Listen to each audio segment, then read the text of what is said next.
পাল্টা ধাওয়ার মধ্য দিয়ে চলছে সকাল সন্ধ্যা হরতাল। নারায়ণগঞ্জে ২৫০০ বিএনপি নেতা কর্মীদের সাথে পুলিশের সংঘর্ষ, টিয়ার গ্যাস, বন্যা আবার বুলেট নিক্ষেপ। রাজধানীর গুলিস্তানে এই মুহূর্তে আমরা দেখছি নিষিদ্ধ সংগঠন ছাত্রলীগের একটি বিক্ষোভ মিছিল বের করছে। এই মুহূর্তে আপনারা দেখতে পাচ্ছেন, আমরা দেখছি যে চারপাশের লোকজন তাকিয়ে আছে, সেটি আমরা দেখতে পাচ্ছি একটি ব্যানার।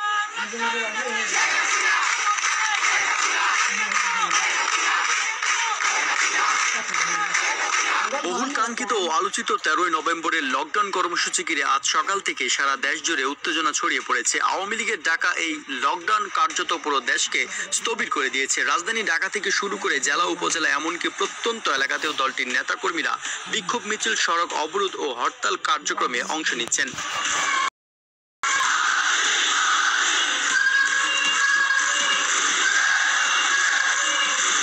সকাল থেকে রাজধানীর বিভিন্ন গুরুত্বপূর্ণ সড়কে টায়ার জ্বালিয়ে মিছিল ও স্লোগানে মুখর হয়ে ওঠে শহর। ঢাকার গুলিস্তান, পল্টন, মোহাম্মদপুর, মিরপুর সহ বিভিন্ন এলাকায় আওয়ামী লীগের নেতাকর্মীদের উপস্থিতি ছিল চোখে পড়ার মতো। এদিকে চট্টগ্রাম, খুলনা, রাজশাহী, সিলেট সহ দেশের বিভিন্ন এলাকায় দলটির অনুরাগীরা রাস্তায় নেমে আসেন, ফলে যান চলাচল কার্যত বন্ধ হয়ে পড়ে।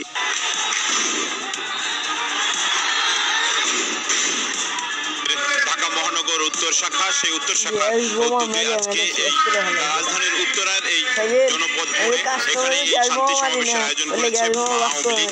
দলীয় সূত্রে জানা গেছে, সরকারের প্রতি সমর্থন পুনর্গঠনের অংশ হিসেবে এই কর্মসূচি ঘোষণা করা হয়েছিল। আওয়ামী লীগের নেতাকর্মীরা দাবি করছেন জনগণ স্বতঃস্ফূর্তভাবে লকডাউন কর্মসূচি পালন করছে, যা তাদের মতে দলটির প্রতি জনগণের আস্থারই প্রমাণ। এই মব সন্ত্রাসের জন্য অবৈধ অসাংবিধানিকভাবে ক্ষমতা দখলকারী, অর্থ ক্ষমতালোভী ফ্যাসিস্ট রুশের পদত্যাগ, অবৈধ আইসিটি আদালতে জাতির পিতা বঙ্গবন্ধু শেখ মুজিবুর রহমানের সুযোগ্য কন্যা মাননীয় প্রধানমন্ত্রী দেশরত্ন শেখ হাসিনার বিরুদ্ধে দায়েরকৃত সকল মিথ্যা মামলা প্রত্যাহার ও সকল রাজবন্দীদের মুক্তির দাবিতে 10, 11, 12 এবং 13 এই 4 দিন ব্যাপী এদেশের গণমানুষের প্রাণ প্রিয় দল বাংলাদেশ আওয়ামী লীগ মাননীয় নেত্রী প্রধানমন্ত্রী শেখ হাসিনা কর্মসূচি ঘোষণা করেছেন।